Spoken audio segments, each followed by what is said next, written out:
Le président du Ghana, Nana Addo Dankwa Akufo-Addo, a appelé les Ghanéens à rejeter toute forme de division qui menace l'unité et la cohésion du pays. Il a également appelé à la tolérance et à la coexistence pacifique entre les adeptes de toutes les religions du Ghana, en particulier à l'approche de la période électorale dans le pays. Le chef de l'État a lancé cet appel jeudi 11 avril 2024, avertissant qu'à l'approche de l'élection présidentielle de décembre 2024, les Ghanéens devraient éviter la désinformation et la manipulation de la propagande qui pourrait porter atteinte à la démocratie, à l'état de droit et aux droits fondamentaux du pays.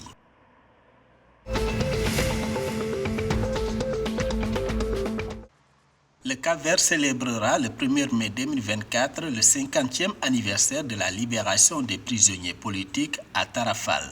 Selon un communiqué de la présidence, l'événement aura lieu dans l'ancien camp de concentration de Chaobom Tarrafal de Santiago. En plus d'être une étape importante dans l'histoire du Cap-Vert, c'est aussi un chapitre essentiel qui a influencé le mouvement de libération nationale dans les anciennes colonies portugaises d'Afrique. Pour le président de la République, commémorer le 50e anniversaire de la libération des prisonniers politiques à Tarrafal est un acte visant à préserver la mémoire et à contribuer à l'éducation des générations les plus récentes sur les horreurs du passé colonial.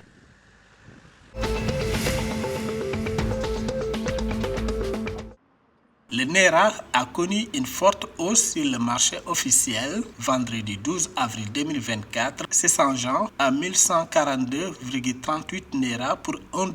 Les données de la plateforme de négociation officielle du FMDQ Exchange, une plateforme qui surveille le marché d'échange autonome du Nigeria, ont révélé que le Naira a augmenté de 88,23 Naira. Cela représente une augmentation de 7,16% par rapport à la précédente journée de bourse du lundi 8 avril qui s'échangeait à 1230,61 Naira pour $1.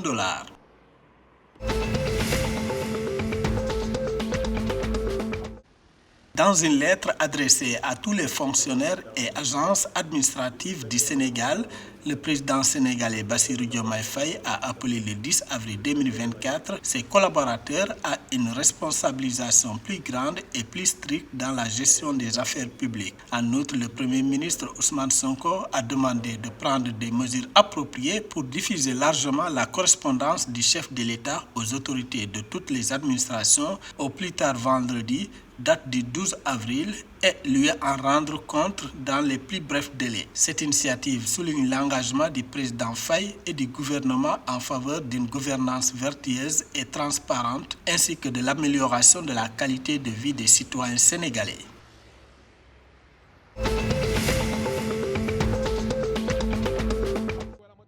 Le comité olympique nigérian CNO a félicité les Super Falcons pour leur qualification aux Jeux olympiques de Paris 2024.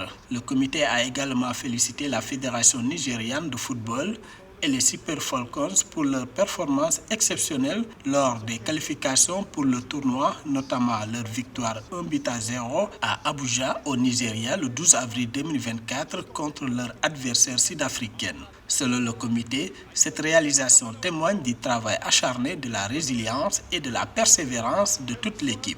L'équipe nationale a rompu une période de 16 ans de disette. La dernière fois qu'elle s'est qualifiée, c'était aux Jeux olympiques de Pékin en 2008.